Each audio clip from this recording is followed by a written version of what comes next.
Hello, everyone who is watching our YouTube live stream or the recording of this week's growth call. I'm Christoph Atteneder and I'm your host today. As you know, I posted the Google Hangout invitation link in the chat on the left, so you can join us here in the Hangout together with Felix and Manfred. Or you can just watch the live stream and post any comments and questions in the live chat. If we not answer the questions immediately, we'll just get back to the chat after the presentation and then try to answer all the questions. So our growth calls, like the one today, are about everything that helps to grow the Bisq network. If you don't know it already, Bisq is the only true decentralized exchange to exchange fiat with cryptocurrency or crypto with other cryptocurrencies. If you're interested in more details on Bisq, please have a look at the introduction video on Bisq, which I'll link in the description below after the call. Today, Manfred will present the Bisq DAO from a user perspective. And of course, as I said, we'll try to answer all your questions. Before we start, just a quick update on the market. This month, it might be possible that we'll see the highest volume ever on Bisq. If the trading continues, we already passed 2.6 million. And yeah, I'm pretty excited where we'll end this time. Especially not only Monero is going really well again, but we also saw trades with Chinese yuan on WeChat. So it's getting more and more diverse. You might know that we run in the first 3 days every month voting for all submitted compensation requests. This is at the moment, if you have seen it, mainly a pen and paper games, which we do in a Google spreadsheet. So it's manually voting there, copy and pasting the compensation requests links from GitHub into the spreadsheet. And Manfred will show us today how this will look like in the Bisq client as soon as the Bisq DAO is live. So without further ado, Manfred, do you want to take over and share your screen? Yeah, 1 second. I will set you to present to everyone. Yeah, I think hopefully it works already. Yeah, I see. Loop and the video. Loop, yeah. Okay. Yeah. I will. Yeah, we have started already a series with video sessions about the DAO with a basic overview, and then last time with Naiman about a more conceptual and philosophical view about the DAO. And this time we want to continue from a user perspective to make it more concrete how it really works for the user. And the following session, probably in the next 2 weeks or so, will be more about the technical aspects. So in this demo, we have a special setup to make it possible to see not only from one user perspective, but also from when other users are changing something, like making a request, like you see it on your application, even if you have not done anything actively. So I have set up here 2 applications. On the left side, it's Alice, and on the right side, Bob. And we have here a local Bitcoin network, a reg test that's for development, and I have a lot of Bitcoin here, but unfortunately that's not real Bitcoin. And the good thing is with this setup, I can create my own blocks and don't have to wait 10 minutes for the next confirmation that's used for development and for this demonstration also. Yeah, in the Bisq DAO, we have a new menu item on the right side. And when you click on there are basically 3 main areas. The wallet, and the governance, which is about making proposals and voting, and bonding, which is special features of the Bisq DAO, where highly trusted roles like arbitrators have to set up a bond for taking the role, and this bond could be confiscating when they are not following their role and violating the duties. So let's start with the wallet. It's also the Bisq BSQ token is a color coin on Bitcoin. So technically it's Bitcoin, and the wallet for this BSQ token is integrated in Bisq as well. So we have technically then 2 wallet files, one for the normal Bitcoin wallet, and the other is then for the BSQ token. And yeah, you have here an overview about your wallet balance, And then when it will be more interesting after we have done a little bit, then you will see the changes here. So we'll come back here a little bit later. And in this setup, I have distributed the 2.5 million BSQ from the Genesis transaction to only those two traders, two peers, Alice and Bob. So Alice got 1 million and Bob got 1.5 million. In reality, of course, that is distributed over roughly 200 persons who have contributed so far for the project. And you will see your own balance when you have received from the Genesis distribution. You will see this then here. You can send BSQ. Let's just make an example for this. I send now some BSQ from Alice to Bob. So yeah, Bob go to the receive side and he copies his Bitcoin address. With a click on it, you're copying it or using this icon here. So Alice put the Bitcoin, the BSQ address in. Technically, it's a Bitcoin address. And for not confusing and not making mistakes that you're unintendedly sending BSQ to a Bitcoin address, which could easily render it invalid, we added a B at the beginning. And so, yeah, when you just copy paste your addresses, you can never make a mistake. Otherwise, you have to be aware that you must not do that. Manfred, just one question. One BSQ, how much Bitcoin lies? What's the base, the Bitcoin base that is used? One BSQ are 100 Bitcoin Satoshi. So that color coin is represented in this 100 Satoshi is one BSQ. So you can divide also one BSQ in 1.00.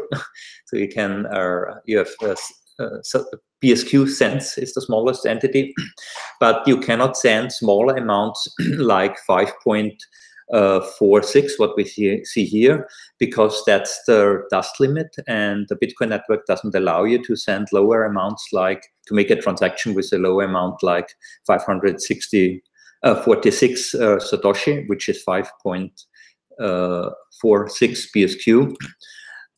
Yeah, so that's a limitation, but usually you will probably not send super small amounts, but big amounts. Let's say we send here 100 BSQ to Bob, and yeah, you get a confirmation screen with how much fees will be added. And that's important thing is that the Bitcoin mining fee, because it's a normal Bitcoin transaction what we are creating, so we need to pay Bitcoin mining fee, and of course we don't want to use our valuable BSQ for paying the mining fee, so we take the mining fee from our Bitcoin wallet. So this transaction is combining a small part from your Bitcoin wallet, what's needed for the mining fee, and the money what you are sending from your BSQ wallet to the other peer. Now, yeah, now we see it already here in the transactions, but because the BSQ system only works with confirmed transactions, transactions which are unconfirmed are not processed yet, so we don't know if this is a valid BSQ transaction. So it shows here in the unverified, yeah, as an unverified BSQ transaction. Also here, it's unverified. It seems that you have received 100 BSQ, but we cannot say if it's really BSQ, if it's an invalid BSQ, and then it would be Bitcoin Satoshi. But with the next block, I'm doing this now in this in the command line of Bitcoin Core. I created a block. Now the application received, also the local setup works with RPC. That Bob in this case is a full node which has locally his connection over RPC to a Bitcoin Core wallet, but most users probably don't want to have this more sophisticated setup that they have to run Bitcoin Core in background to have really to have a really trustless system where they get the transaction directly from Bitcoin Core. They will receive it over the network from seed nodes, and the seed node, and yeah, on the left side, Alice is a light node, which don't require that Bitcoin Core would be running locally, and she receives this transaction data from the seed node, but the verification if this transaction is a valid BSQ transaction is done locally as well. So we see, yeah, Alice has sent over. Manfred, just just a quick question again. How can you configure if you want to use your local Bitcoin Core instance? Or it's at the moment or not in the setting. Yeah, so I will add something in the setting that you can add this parameters, what you need directly in the setting, that it's easier. I can, at the moment it's over program arguments. I can show this in the development environment. Also for Bob, we see here, I just skipped the non-important stuff. Yeah, you need to pass over the Genesis block height and the that's also not needed in the live version. That's only for development. The important stuff is basically a full DAO node is true, and then the RPC user and password, that's just development, so I don't care when you see this password here. And then the RPC port and this block notification port, because Bitcoin Core can send over TCP a notification to the Bisq client, and then it get a push notification basically that there is a new block. So those are basically the data which will be required to get added. And on the Bitcoin Core side, the user need to add a little bit to the Bitcoin config file. I can show this as well. Bitcoin. 1 second. That's the config file of Bitcoin of this reg test. And yeah, you have to set server. With that, you're enabling RPC mode. Important is that you have to set a transaction index to enable this. Otherwise, some data are not available. And the username and the password and this block notify command. And then there is an extra file, this block notify file, which is just a small script, which is forwarding the data to an open port on the local host node. I mean, most people who are not technical will probably not use this. For Alice or for Light Node, you don't need to do anything. You get the data automatically delivered. And for reducing the trust, we have added also a resync. So we are delivering with every binary, with every new release, we are delivering the old application data so that you don't have to start over from Genesis transaction and pass everything again and validate everything again. So usually you're starting from the last snapshot, which have been added from the developers. But if you don't want to trust the developers and you want to resync it from Genesis, you're clicking this button here. And with that, you would delete this file and restart over and do the full validation from Genesis block. And when you don't want to even trust the seed nodes that they are delivering all the Bitcoin blocks, then you have to run a full node like here, Bob, with local Bitcoin Core. So basically there are different shades of convenience and trustlessness, but I think, should work for everybody. Yeah, and for the testnet launch, there will be the default, the Light node setup, or do you think? By default, we will operate there will be also a block explorer, and which probably will not be fully functional yet, but the basics are there, and the seed nodes. So by default, it's enabled. So everybody, that's maybe important new feature also. We enabled here this network selection, so it will be easy that people who want to try out testnet with a normal Bisq application, they switch here to testnet, and then automatically the DAO is enabled and they can play around with the DAO. And then when they want to go back to the normal Bisq application, they go back to mainnet. And it's a completely separate data directory, so yeah, it's completely isolated. And you don't need to have 2 installations of Bisq and have a more complex setup. So yeah, with the next release, we will launch the DAO on testnet. And the intention is that people can play around, that they get familiar, that they give feedback about usability, about bugs, of course, improvements, and to get a feeling how to do the compensation requests and the bonding and the voting. And yeah. Let's maybe jump directly to the most important feature. That's the compensation requests. we have different phases. So the first phase of the in such a complete cycle of the DAO, a voting cycle, is the proposal phase, where people can make these proposals. That's roughly 3 weeks. Here for testing, I have very short periods. They are measured in blocks. In reality, for the testnet, probably we will have maybe 2 or 3 days. We want to have the whole cycle very short for testnet also, because we want to iterate a few times, and it's boring when you have to wait 2 or 3 weeks until you can do the voting. So there will be as short as possible as well. Here locally, I have it even shorter to not needing create a lot of blocks. So in this proposal phase, people can make their proposals. They are still connected with our current infrastructure with GitHub, so people do all the details on GitHub. They can discuss when they are not sure about how much they should request for their work. And they can also remove a proposal when they make a proposal inside of this phase. But once this phase is over, which will be in reality then something like 3 weeks, then there is a small break. These breaks are required to avoid issues with reorgs. So when there is a chain split and then the blockchain get reworked and a few blocks are invalidated, that could cause some issues. So we have, between all important phases, we have a break in between. Then there is this blind vote phase where you do your voting, and it's called blind vote because nobody can read what you have voted. Everybody receives the data, but it's encrypted and nobody can see the content, what you have voted on. And then as a voter, you have to be online in the vote reveal phase. That will also be something like 2 or 3 days. And because in this phase, your application, your Bisq application will create a second transaction where the secret key for this encryption of the blind vote will be revealed in the op return data. And with that, everybody can decrypt your blind vote, which is needed to evaluate then what you have voted on and to get the vote result. And the only thing, you don't have to do anything manual in this time, but you have to be online once with your application so that the application has the opportunity to publish this transaction.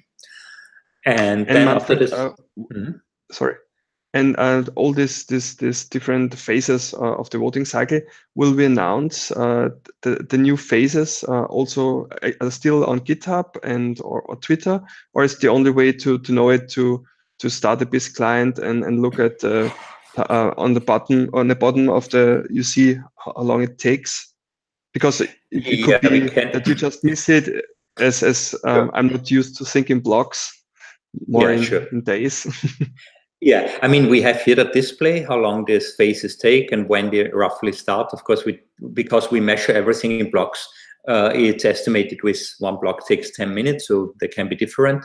But roughly between those dates so you get a feeling when the important phases are starting and ending. And additionally, of course, we can still use all our other channels to communicate. That people get reminded, hey, now it's voting time. Now please start your application again because now it's vote reveal when you have voted. For somebody who's done a proposal, it's not important. Only when you do voting, then you have to be online in the vote reveal phase. And additionally, we can add it to our notification app, to the mobile notification app, that you get a notification when a new phase has started.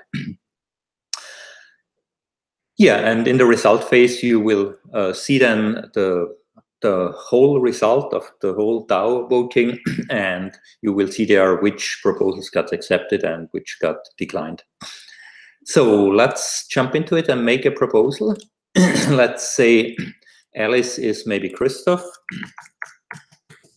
And Manfred, a stupid question in between, as I'm trying to ask stupid questions, so sure. which I had in the past. Why do we need a blind vote and a vote reveal phase? Why don't we just have the voting? Yeah, that's a good question. Initially, I had a normal vote where it was not encrypted and the vote could be immediately seen by the network, and that has some security issues or some game theoretical issues, that at the end, you have as a voter, you have the incentive to wait until the end of the phase, because then you have more information what other people have voted. And for instance, yeah, for voting, you have to use some BSQ from your wallet. So and in the vote phase, this BSQ is locked up. So that's another incentive to wait until the last minute. And depending how much BSQ you have, you could use then more BSQ to override the votes. At the end, you always know the current result. You always can calculate the current result from all the votes which have been already published. And everybody has the incentive to wait basically until the last block to make their vote. And that would just create more troubles and more, it makes everything more complicated. Those people who don't want to have this stress, they are basically in a small disadvantage. And with having this with a blind vote, it's all solved, and it's probably because you cannot do a vote after this phase is over. So you only can do your active vote during the phase where you have no information about what other people have voted. The only information is that you see their BSQ, which have been used for the voting, because that's a normal Bitcoin transaction. So we cannot hide this. So you only see how much BSQ have been put in votes, but that's all the data, but you don't know the results of the votes. Yeah, maybe I take, as said, we still use this this infrastructure with GitHub. So here is not really much changed. So people make their requests there also with all the detail information. So we use this web interface because much more flexible, and people can use for discussion and can add comments or whatever. I just used from the last month the link.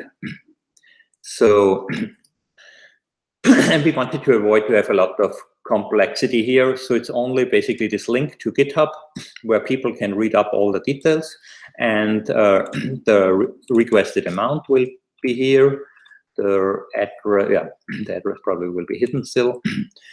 And with that, yeah, you're fine. You make your request. You get again, because every proposal has a fee, a required fee attached. That's to avoid spam, that we don't get thousands of proposals for which doesn't make sense. And the fee and all these parameters can be changed by voting as well. But we'll go to this a little bit later. So here at the moment we have defined 2 BSQ as the fee, and then of course because the Bitcoin transaction there's a mining fee, which is taken from the Bitcoin wallet, and now we are creating. And Manfred, if I'm creating my first proposal compensation request, where do I get the initial BSQ for paying the fee? Yeah. Either you have been a part of the Genesis distribution, which will be the huge majority of the contributors, but of course a completely new contributor need to get this BSQ, this 2 BSQ first. He can either ask somebody in the community if he's donating or lending this BSQ, or buy it on the market. Also, maybe that's the next use case I will show then after the voting. He can just buy some BSQ. And of course, that's also when you want to use it for trading the BSQ, you need to buy it on the market. That's the other side of the economic model, from the people who are working on it get compensated by compensation requests and earn BSQ, and other people need to buy this BSQ, otherwise the BSQ don't have any value. Yeah, and while we are in the proposal phase, you can still remove it when you want to change it or whatever. We don't have an edit function, because with removing and adding, you have basically the same like an edit function.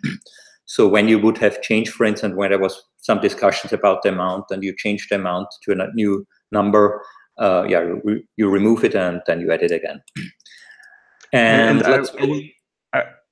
I will lose the fee, of course, if I remove it. Yeah, right? The fee is lost. Yeah, and I mean we keep the fee quite low at the beginning, and as said, it can be changed by voting. And when we see that we get spam issues, that we're getting way too much proposal, because it's at the end work for all the BSQ stakeholders who want to participate in the governance, and they want, it's a difference if you have 20 proposals to vote on, or if you have 100 proposals, and then from the 100 there are maybe 80 which are not relevant, which are whatever, bullshit. And we want to avoid this. So the fee is a kind of like a regulatory element. When we see we get too many stupid proposals, which will be rejected anyway, and just add effort to the voters, then we increase the fee. So then probably those people who don't take it serious will disappear. So I make on the other side the same from my last compensation request, and it was this amount. Yeah, and exactly the same. And because we have not created, one second to bring back the UI, a new block. The proposal from the other peer is not visible because it's not validated yet. Your own proposal is visible because you are not cheating yourself. But before we are showing the foreign proposals, we're waiting one block. Now I see your proposals and you see my proposal as well. And your proposal can be removed, my proposal, of course, not. And you see the same also, or you see this data also in the transaction view, in the wallet. You have, that was the first transaction where we sent BSQ. And here you have paid the fee for the compensation request to BSQ. So now we have to, we have to wait until we are entering the blind vote phase. So I'm moving forward. Usually, of course, that takes a little bit. Now we enter the blind vote phase, and now you can, in this vote on proposal menu item, you can select one of the proposals and can vote on it. Let's say for yourself, you want to accept it, of course. And maybe you're ignoring because you didn't have time to review my proposal, so you prefer to ignore it. And whatever you pay, you put in maybe 30,000 BSQ. And with that, when you click on this button, you have voted. You cannot vote the second time. So you have to be sure to have really selected all. Maybe there will be extra pop-up to explain this to users. And you can change it all the time. So when you define, okay, now I accept it, you see it here also, or no, I go back to ignore it. And again, there will be created a transaction. Again, there is a fee, a small fee attached for for the voting. And again, the voting is a management function. It's not like a democratic right. Of course, we want that as many as possible users are participating, but it only makes sense when they are really informed and make an informed decision, because when they're just randomly voting, then it's a negative effect on the DAO. So it's not, it's no fun, it's work at the end. And here on my side, of course, myself, I also accepting, and whatever, I could, of course, reject it also, but let's be nice here and accept both. And my maximum amount is what I have in my wallet, but minus the fee what's required for the payment. But let's put in 50,000 BSQ. And I put in now pretty high amounts because there's a minimum quorum what need to be used for voting on compensation requests. And I think, as far as I remember, it's 20,000 BSQ. It depends on which type of proposals. That's to avoid that the proposal get accepted just because of a minority stakeholder with 5,000 BSQ, and the other have maybe overseen it or have ignored it. And then we want to have at least a few few stakeholders who a little bit of weight to get the proposal accepted. So again, we created the transaction. Manfred, can you explain again that the use case for ignoring a proposal? So of course, accepting and rejecting. If you are against compensation request, but what's about ignoring? It's basically the default state. When you, as a contributor, are just working in a very small area, like you're doing translations, you have no clue about development and about many other areas in the application, when you don't have time to really review the requests and so on. So basically, it's better that you are ignoring all the others, because it doesn't make sense that you are accepting it when you are not sure that was a valuable contribution. And the same with rejecting it. You only should reject when you're really sure that it shouldn't be paid out. And with that, you're delegating it effectively to those people who have the knowledge. So when there are, at the moment there we have maybe between 5 and 10 people who are in the development area active. So when all the other people are ignoring those proposals which are done by developers, they are giving the active developers who have the ability and the time and the knowledge to make a good decision here, an informed decision. They give them more weight, because at the end, of course, when there are only 2 people who have voted on, those 2 people have more influence, like when there have been 10 people and maybe 8 of them have just randomly voted. And yeah, that's the reason why we have this ignore. And maybe we should even rename it that it's a little bit more positive, because it should be basically the default for most people who are not really active in many different areas in parallel. Or when one is only a developer in a special area, then probably he should only vote on those requests where he had really spent time on reviewing the code and being aware about the quality of the contribution. Yeah, that was the reason why I asked, because ignoring sounds like, okay, I'm kind of dismissing the conversation. I will try to find a better term for this. I don't. Yeah, but I think it should be named in a more positive way. That it's basically should be basically the default. Yeah, I'm jumping forward to the next blocks.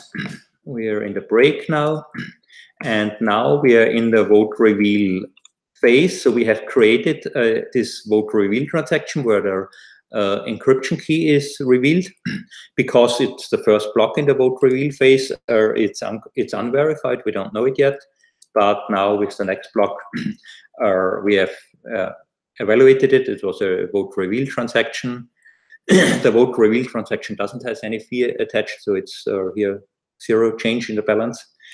And now it becomes more interesting. Now we're in the result phase. And when you go into the result, we have the first cycle. We see here a big, basic overview. There were 2 proposals, 3 votes. The ignored vote was not included. And the total vote weight and how much we issued. So we see here the result, both got accepted. You see here what you have voted. I see here what I have voted. I've accepted both.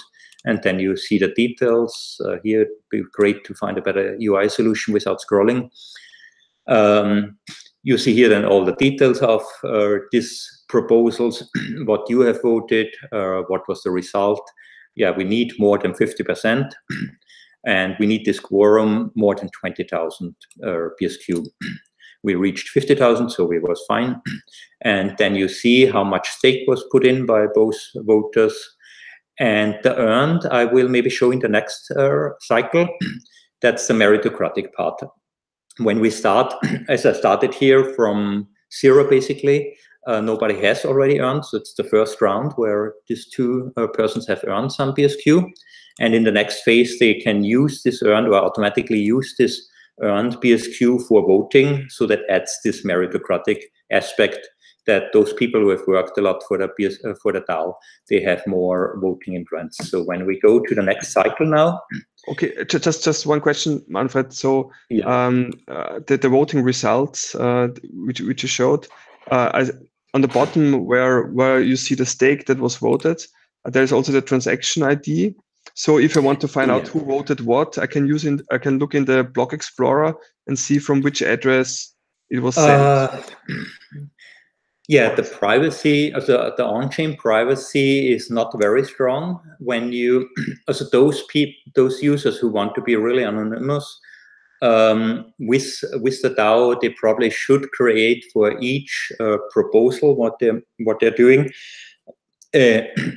separated with different applications, because when the transactions are connected, you get you are using some Bitcoin satoshis from UTXOs. You're using it for the proposal transaction, then for the vote transaction, and so on. And when you use it in the next round again, as well as on GitHub, of course, when you use the same pseudonym, nickname or real name, it's also clear that it's the same person. And those who really want maximum anonymity here, they have to make every proposal with a different identity and probably also with a different application, they can set up a new Bisq application, which is completely isolated, and then they, that is isolated basically. And there, to see, so when you have made a proposal, you still can use two different Bisq applications and do the voting from the other Bisq application. When you use the same Bisq application, then it's probably or nearly surely connected, so people can see it on the blockchain basically that you have made this proposal and you have voted, and then with your vote they can see what you have voted here with the transaction ID. When you want to have here more anonymity as well, you can separate it also, make a proposal in one application and then do the voting in another application. Then it's separated and people just know somebody has voted, but they have no connection to a identity who has done the proposal or any other pseudonym identity. I mean, yeah. Yeah, thanks. Just wanted to point it out. Yeah, so it's basically privacy. Of course, it's supported here. But because it's quite difficult to build it in a way that it's more private, even if you use always the same application, and we had enough complexity to solve, enough challenges, it was not a priority, and people can still do it with a little bit more effort. And yeah, in reality, of course, many contributors are with their real life identity, or at least with some pseudonymous identity, which is not completely anonymous, long-living Bitcoin, GitHub identity or whatever in the project, and probably then this privacy concerns are not so relevant. And as we see with the current voting spreadsheet, you have basically zero privacy, and nobody had a real issue with this. And it can be even a feature. Maybe it's good even to know who has voted what. I'm not sure, but yeah, we are limited here. What's the technical limitations of with the blockchain and the system? So let's go to. We are now in the second round, and I just show quickly a few other types of proposals. And then in the voting, we will see this with the earn stake. And yeah, so one thing is that you can change parameters. Let's say that's Christoph again, and whatever, I just put in something here, and you can change here, for instance, the fee, the BSQ fee, the maker fee, and the taker fee, and the Bitcoin fee as well. So the trading fee can be changed, the proposal and the voting fee can be changed, the limitation, the maximum and minimum amount, what you can ask for compensation can be set here. The quorum and threshold. Quorum is this minimum amount of BSQ which was used and voted, otherwise it's rejected by default. And threshold is the percentage you need to reach for a proposal. Like for a normal compensation request, we have more than 50% required. For others, like confiscating a bond or changing a parameter, we have very high requirements, because that can be very dangerous. With changing a parameter, we can change also those parameters. So that's really, I think 85% we are requiring here, and something like 100,000 BSQ. So those values can only be changed when really bigger stakeholders and a huge majority of them are agreeing to the change. They cannot be changed easily or accidentally. And we also can change the phases. So when we see, okay, we start maybe with roughly one month, and it will never be really a calendar month. We try to have kind of like even numbers, so it's easier to remember, like 5,000 blocks or whatever. But when we find out it should be shorter or longer, we can change it, and then in the next cycle, this new durations are applied. Let's make something simple here, like the proposal fee. At the moment, it's 2 BSQ. Let's change it to 5 BSQ. And Manfred, will there be somewhere a list of, for example, in the docs, how much BSQ is necessary for which parameter to be changed? Yeah, there is actually a proposal at the moment out in our proposals repository where I asked for review and for feedback about my current suggestions for these default values. And before we launch our mainnet, we have to agree on this default values. As said, they always can be changed then, and there will be then in the documentation for the DAO, there will be somewhere overview about all this default data, and when they have been changed, this documentation has to be updated that there are some parameters has changed then by voting. And let's make on Bob's side, let's say he maybe ask for become a bonded role, like for instance an arbitrator. Again, there will be a link to GitHub issue where it's described some background why I want to become an arbitrator and whatever, giving some information, or for instance a domain name holder or a seed node operator.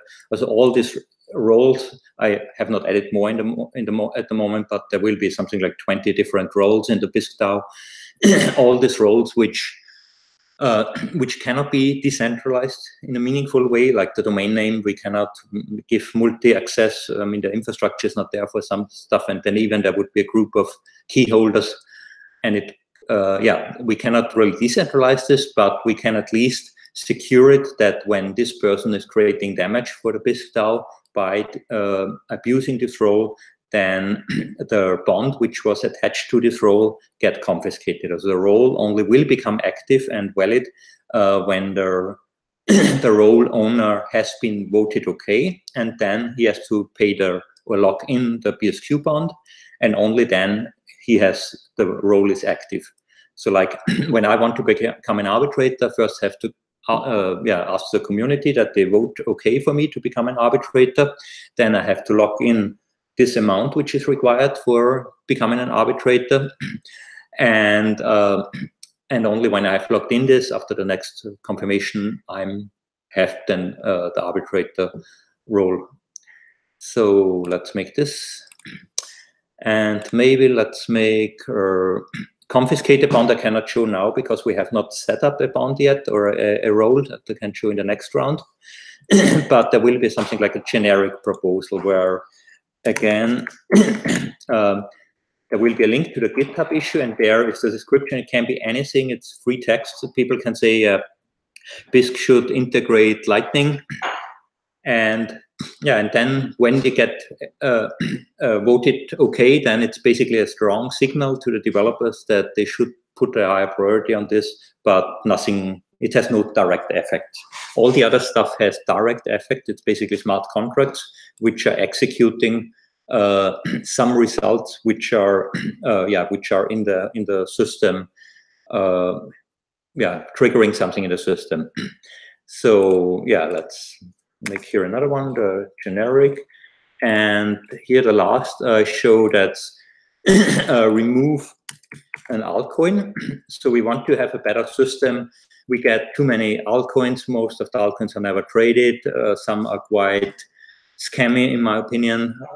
Like recently we got Bitcoin 2. I mean, a newbie who is new to Bitcoin gets super confused why there is what is now the real Bitcoin, the Bitcoin or the Bitcoin 2. So I personally will vote, as soon the DAO is out, I will vote to remove this. So let's take this as an example. Bitcoin 2, I want to kick this out because I think that's a terrible bad name and they're abusing the Bitcoin brand, and I don't want to support this. So that's my personal opinion. When the majority of the stakeholders agree and have the same opinion, it gets kicked out when it's voted okay. Otherwise, then it still stays and I'm in the minority. So I make this proposal and now jump to the voting. For removing an asset, is this a quite high amount that is necessary of BSQ token? No, that's the lowest amount actually, because we want to be very flexible with this. And I mean, how exactly that we will deal in future with the assets, there will be also some fee and they get removed automatically when they're not traded after a while. And when they're paying a BSQ fee, they can re-enable it again. And also with removing, it's not a hard removing. For instance, maybe I show it that I set up this Bitcoin 2 account.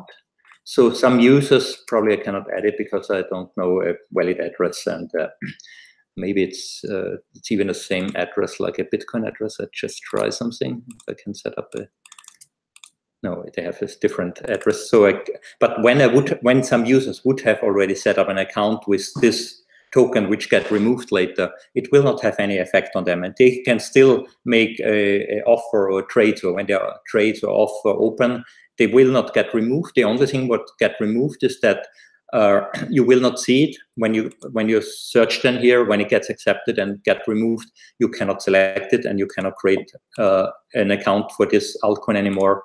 And with that, we are basically cleaning out the list of altcoins to those which are really active and which are really supported from the community. So now we have quite a few proposals already. Let's just go quickly and accept everything. Upload that I have not accepted. Yeah. And now I see, because we had made a compensation request earlier, I think it was 300 BSQ, and we have an aging factor. So the money what you earn, it goes to 0 over 2 years.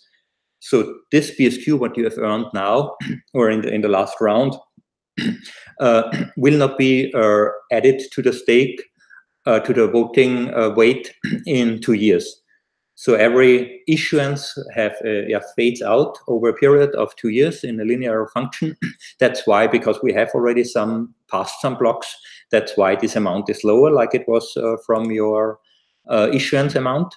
And this amount will be added anyway to your vote. So when you vote only with 10 BSQ, you still have 4,000 or around 4,300 something BSQ as your vote stake. And that adds this meritocratic approach. When a new user who has never made a compensation request and has never added any work to Bisq, when he makes a vote with 10 BSQ, your vote is much, much more powerful like his vote, because his vote will be then really 10 BSQ in the weight, and your vote is then 4,000 BSQ. So he need to get the equivalent voting weight. He need to buy 4,000 BSQ on the market. And with that, we are getting a protection that whales who have a lot of money can make stupid decisions in the DAO, and that those who work for the DAO and who have earned BSQ by contribution either from the Genesis or then by continuous voting rounds, that they have more influence because they have at the end more stake. So I vote on this. Let's ignore, maybe he's not voting this time, it doesn't matter. We only, sorry, I think now, I think I need to vote as well because I'm already in the last phase. So probably everything will be rejected and I have to repeat it because I think I didn't add enough, voting weight, and we don't reach the quorum, but maybe it's good to see then this result. So now we're, everything got rejected because we failed on the quorum. Like here, for changing a parameter, we need 100,000 BSQ. We only got 4,000 BSQ. Yeah, that's not enough. Here as well, we need 50,000 BSQ. For generic, we need 5,000 BSQ, but we only had 4,000. And here again, 10,000 BSQ we need. So I make a fast forward and repeat it again. Sorry for the mistake, but I can do it quickly. Basically, I want to... So when an altcoin is removed with this voting, is there a way that they can get listed again? So say just create a pull request, or? I would say once it's removed by voting, it will stay removed, because otherwise it would require a new voting. I mean, it maybe can. I'm not sure. I would say no, because how it gets too complicated, and we would need then a proposal for adding an altcoin. And I think I don't want to put so much effort in this area. That's not worth it at the end. But I mean, when the DAO is live, changes will be hard because, of course, it's a consensus system. So we cannot easily change something. It will break then all clients who have not updated. So we have to be sure what we really want to get added in the mainnet release. So when there is very strong reasons, okay, we can add it. It's not a big effort. I just want to not overdo it and make it too fine-grained, because, I mean, we could vote here on every merge from a pull request, but we don't want to go to so far. So we only want to keep it for those areas which are really important. And there will be something added probably for some ideas about an arbitration system or getting a removed arbitration system, but that's a little bit too early to discuss. So there could be added 1 or 2 more proposals, but for the altcoin, I don't have plans to add it. Yeah, bond I need again, sorry. So, yes. So are there any questions from you watching us live on what you have seen so far? Just write in the chat and we'll try to answer it. Regarding the, yeah. Now with 300,000 BSQ, so that's really a lot of money, and I'm sure that I have enough.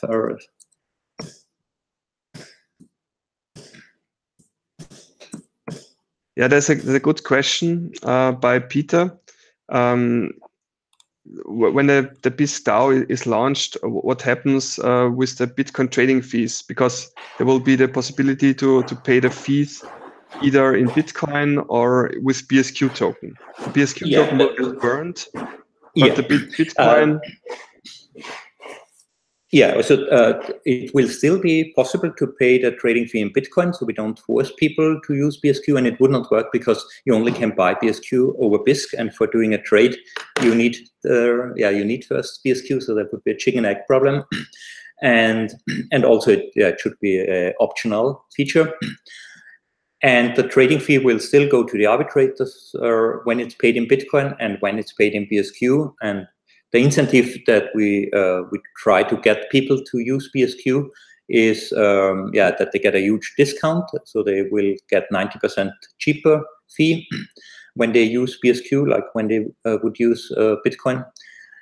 But it's optional, yeah. And I can show this maybe in the next step to make a trade and see how it's there. I just finished the voting, and now both got accepted. I have basically succeeded that there was some, I think I made still a mistake with I have not set up a role, but we have changed the parameter and we have removed the altcoin. So when I go now to the selection here, I will not find Bitcoin 2 anymore. It's removed. So that has really an effect in the application. So it's kind of like a smart contract that what we are doing here, what we are voting, has a direct result, in contrast to a generic proposal which doesn't have any effect, just is kind of like a signal to the people that something seems to be important to the community. And with changing the parameter, we have changed the parameter to 5 BSQ, the fee. So we will see this now in the next phase. I just wanted to show also the bonding that's, and sorry, I made a mistake again with the setting up the arbitrator. Bonded role. And now we see Now we see the proposal fees 5 BSQ. Before it was 2 BSQ. So because we have changed the parameter in the previous cycle, now in the next cycle is applied, and now when you don't pay this correct BSQ as fee, then it would be invalid.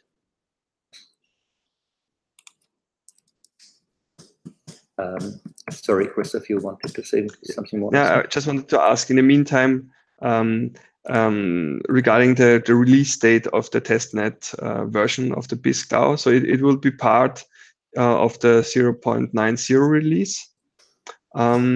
So we are heading roughly end of October, is that correct? Yeah, when everything goes good. It will be a huge release, yeah, with the big redesign, with the DAO and with the APIs. So a lot to do, yeah. And hopefully... and Java 10? Sorry? And Java 10 support? Yeah, and Java 10 support. And everybody's welcome to help testing. So it will be quite a lot of changes, and we hope we don't break anything and we can keep the date with end of month, but everybody would be very welcome to help doing development testing. Yeah, I have now successfully registered as an, or not registered, I've just requested to become an arbitrator and got voted okay. So I'm still not an arbitrator because I have not locked up my bond, and that's here in the bonding. Here you have an overview about your balance and so on. It's nothing special. And here you have basically the bonded roles. Also, this UI is not completely, it's not completed, and it might be deactivated for the testnet because probably we cannot complete it. But for a mainnet, of course, it will be then fully implemented as well. And as said, I need to lock up first my bond to become really an arbitrator. So I do now the lockup.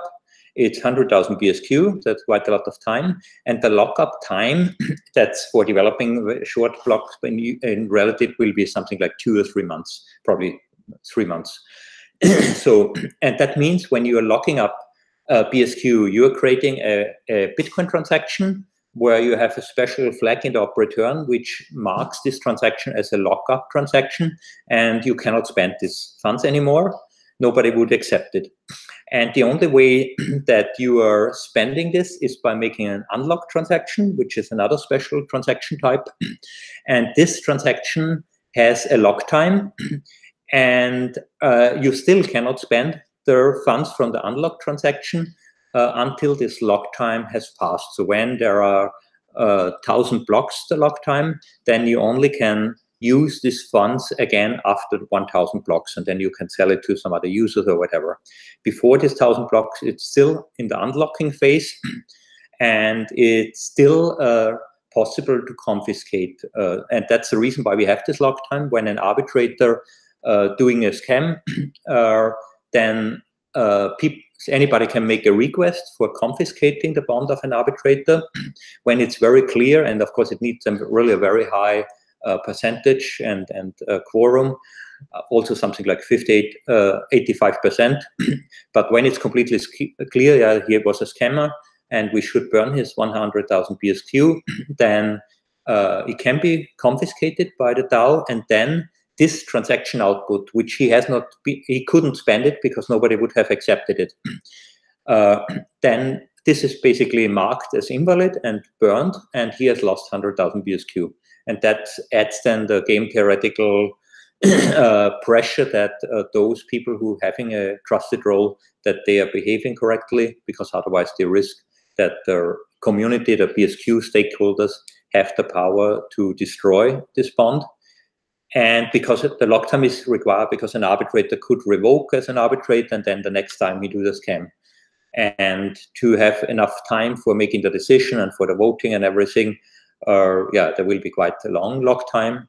And for the arbitrator, it's just like locked in a multisig or whatever. He cannot use it, but after the lock time, it's normal money and available again. So here we have rather short lock time for developing. Let's do it. And now we see, again, yeah, it's not verified. We don't know which transaction it is in the next block. Now we see it's locked. 100,000 BSQ is locked here. We see it also here in our transaction screen. Here we see all types of transaction. Like in the beginning, we got the issuance. We made, yeah, the fee is deducted here. It was 4,295 BSQ, but minus 2 BSQ for the fee. So you get a little bit less money at the end because you're paying the compensation request fee, and then all the other transactions. And here we have now this lockup bond, and we see this also here. Here you see the global state. That's now more interesting. Here you have the overview about your wallet, or yeah, in your wallet you have locked 100,000, but the other guy, has nothing locked, but he can still see that globally there is 100,000 BSQ locked. And you see the distribution from the genesis, how much has been issued by compensation requests, how much have been burned by fees, and how much is now the total available BSQ, which is the sum of those minus the fee. And the global state of the locked BSQ, then when we have a trade, after the trade, we will see the latest trade price in Bisq and the market capitalization based on this trade price with the amount of BSQ. And then we have here some more details, how many transactions and so on, but that's only for the technical-minded people. And yeah, let's unlock. Maybe the arbitrator after a while he wants to revoke again, so he makes now the unlock transaction. Again, now the transaction is unconfirmed, so we don't know. With the next block, it's an unlock transaction visible, but this, I think it's only displayed here. No, the unlocking. Sorry. Here we see the unlocking that's missing in the other view still. We see now 100,000 BSQ is in the unlocking phase where the unlock transaction has created, but the lock time is not over. So after 5 transactions, I make now 5 transactions, it will, now it has been really unlocked. We see it now, the total unlocked BSQs from bonds, and my funds are available again, and I can spend it like normal BSQ. Yeah, let's go maybe for a trade scenario. If you have any questions, just interrupt me, please. And I make a trade in BSQ. So I make a sell-off. I just get here the information that there is no market price available, and for that we cannot use percentage-based price. Let's say I want to buy 1 BSQ, and whatever the price will be, we don't know yet. Let's say it's 0.001 BSQ, so I get 1,000 BSQ for, oh no, sorry, I'm selling 1,000 BSQ and get 1 Bitcoin. So I just use an arbitrary price because it depends on the market, what the market will think the value is. And now I can choose, and here the UI will change. It's not nicely done yet, but you get the option to choose if you want to pay the trading fee in Bitcoin, then it's this amount, or in BSQ. And for instance, when you know at the moment 1 BSQ is maybe, let's say 1 BSQ is $1, then yeah, you see, okay, you pay $2 in trading fee with BSQ, and we want to show it then also in your local currency, so it's easier to compare, that you see how much is the difference in dollar terms, for instance, when dollar is your local currency, and how much is the fee in dollar terms when you use Bitcoin. And it should be initially something like a 90% discount when you use BSQ. And of course, when in the beginning, BSQ will be very volatile, so it will be a little bit difficult. But by voting, we need to adopt probably the fee to keep more or less this discount. And over time, the discount maybe will fade out when we get enough users who are using BSQ. But the target is probably that we get more than 80% of the traders who are using BSQ for the trade fee, because that is the driver behind the DAO, the economic driver. Otherwise, there is missing an element. And I use my local funds here. I've put in the offer. Then the other peer is taking. Maybe he stick with Bitcoin, and he's taking the offer. I create a new block. But Manfred, can we really fade out Bitcoin as to pay the trading fee at all? We can't do it because otherwise you can't buy BSQ in the first place.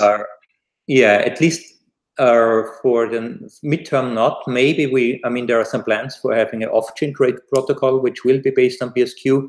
And maybe there are new options, or maybe BSQ will be traded on other exchanges at some point. And then when there is not a problem that you get your BSQ with other possibilities, then it could be at some point that the current trade protocol will be completely removed, and the Bitcoin payment for this, but that's not planned, at least for the next year. And yeah, just continue the trade, finish it, everything fine. And here is the usual thing. BSQ is basically traded like an altcoin here. It's exactly the same. In future, we can improve this by making an atomic Bitcoin transaction, because it's technically Bitcoin. It doesn't need to be extra. We don't need to do it with our trade protocol. It can be easier and more trustlessly, that it's one transaction where one part of the inputs is the Bitcoin of the Bitcoin seller, and one part of the input is the BSQ from the BSQ seller, and then the BSQ and the Bitcoin get swapped, and that's just one atomic transaction with completely trustlessly, and would make this trade really atomic and easier and better and faster.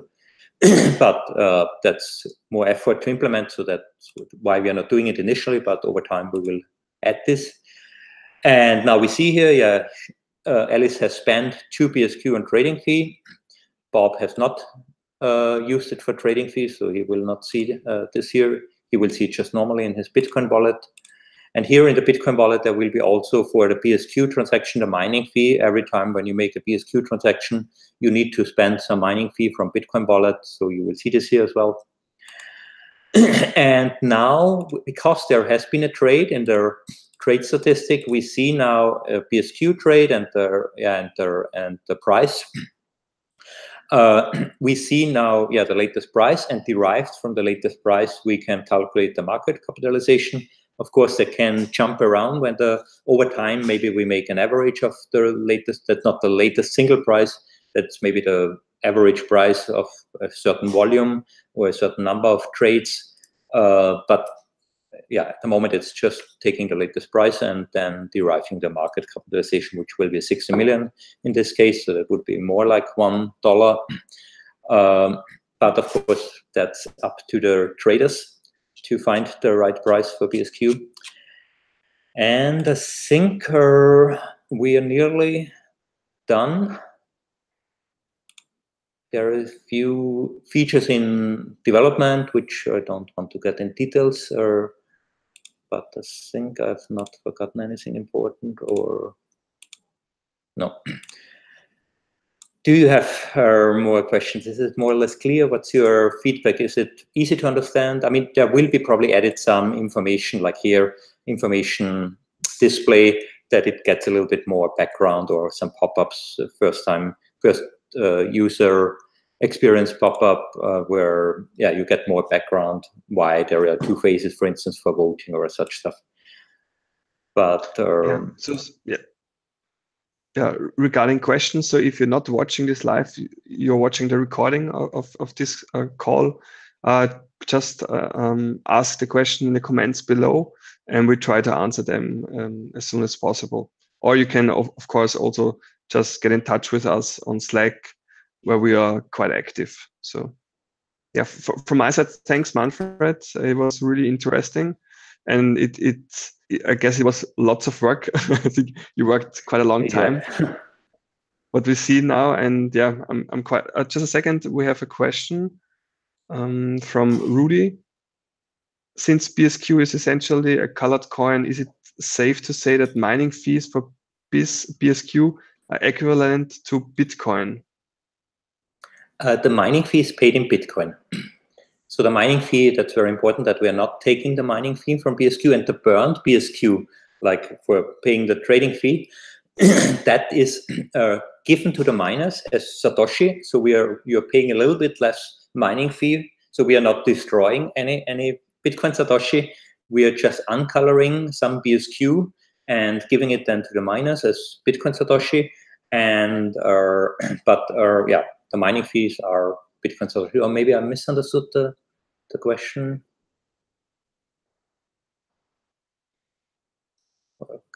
Can you repeat it, Christopher? I'm not 100% sure. So since BSQ is essentially a colored coin, is it safe to say that mining fees for BSQ are equivalent to Bitcoin? Rudy just said, it's the answer was fine. Okay. Yeah. What you said, Manfred? Yeah. Yeah. And it's very important, of course, that people are not using BSQ transaction outside of the Bisq system, so that they're not using Electrum wallet and trying to create a custom BSQ transaction, because it can very easily fuck up something and then they burn their BSQ. So when there are very strict rules, and even in the technical specification, maybe not all rules are 100% defined. It's at the end of the code. Yeah, the spec is always behind the code. And we are not supporting this at all. When somebody is building their own implementation, or playing around with raw transactions and trying to fabric a BSQ transaction, they have to be super careful and know really what to do and read the source code. And even then, when they can easily burn their BSQ and it's gone, nobody can help them. It's when a BSQ transaction is invalid because of a small mistake, it's destroyed. It's like a fee. And I mean, there will be something. We don't want to run into this problems like the DAO and saying stupid things like code is law. And then when they got hacked and had big issues, then they revert this statement and make a hard fork. We are very aware that there can be bugs. It's super complex, and we have very limited dev resources, and we try to build in as much as possible protection mechanisms when something goes wrong, that we are blocking trade, for instance, that we can stop trading immediately and can try to fix it and make a hard fork to fix this problem. When there is, for instance, a bug and then some BSQ get burned by doing normal stuff in the UI, of course, we need to fix it, and then some users have burned the BSQ because of mistake from me, because I implemented something wrong. And then, of course, we try to reimburse this users by, for instance, making a compensation request. So there will be probably added a reimbursement proposal, which will be used then as kind of like for the arbitration system, but that's another topic. And that could be also used when there is, for instance, a terrible bug and then users are losing money. Then we can tell them, okay, we cannot fix this. We have to make, of course, a new release with fixing this problem. But with what you have lost 10,000 BSQ, and you can make a reimbursement proposal, and the stakeholders will probably agree. And for the BSQ system, it's a zero sum, because there have been burned 10,000 BSQ because of a bug, and then we have issued new 10,000 BSQ. So at the end, it's the same, like the bug would not have been there. So the stakeholders have no reason to not agree on this when it's such a clear case. And with such measurements, we try to limit the possible damage, because it can easily be that there are bugs or there are some attacks or whatever. And we try on many different areas to build in some protection tools. And we definitely make also a very clear statement. We have a clear intention what the DAO should do. And when this is not, the code is not doing this because of bugs or hacks, then we try to fix it and do all in our power to undo the damage and deal with this. Yeah, and that's the reason also for the testnet launch first, where we invite everyone to test it as good as possible.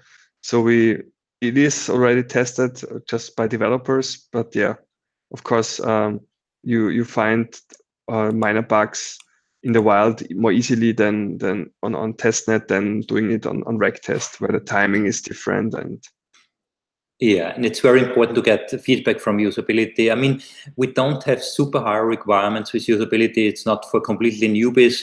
It's for people who know already Bisq and BSQ, the system. It's basically for the contributors. So I don't care when somebody who is new to Bitcoin is confused, because he should not use it anyway. And buying BSQ on the market, that's easy. That's nothing special. But being part of the governance is only for specialists at the end who work on Bisq and who are active in Bisq and know the basics. And basically all contributors should be knowledgeable about the basics, the concept of the DAO, because it's our structure and what we're working. But of course, for those people, it should be as easy and as clear as possible. So when there is any feedback, it's everything appreciated. And anybody who can help, there's a lot to do, and especially smaller things also on the UI, like adding more information, pop-ups or whatever. It's quite easy task, but helps for sure. And I need to focus more on the hardcore stuff, the technical sides, and also the missing features and some tests. We need much more tests. So anybody who is good with testing is super welcome to help. Yeah, cool. But it looks really good, quite promising, and it's not far away, the testnet launch. So stay tuned.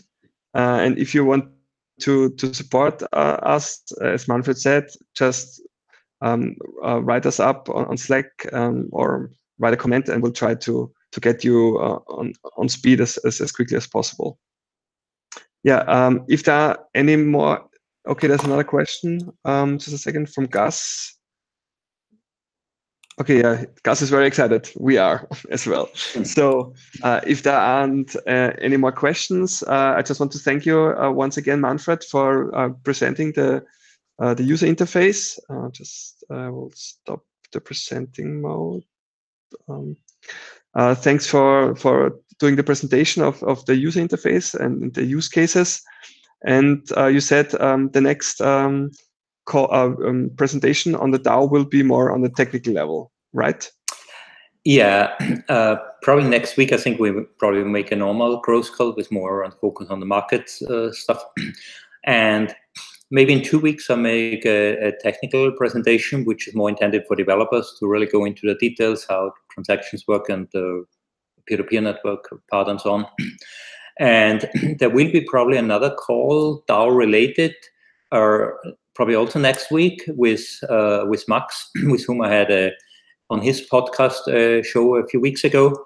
And it's not confirmed yet, but there will be probably something DAO related next week. Might be a little bit more open discussion about color coin maybe, but we'll announce this. And anybody who has questions, they should join us on Slack or a forum, and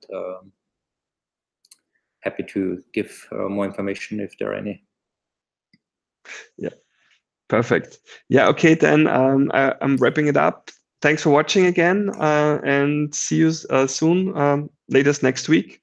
Same time, same station, and yeah, let's launch the real DAO soon. Okay. Bye. Bye-bye.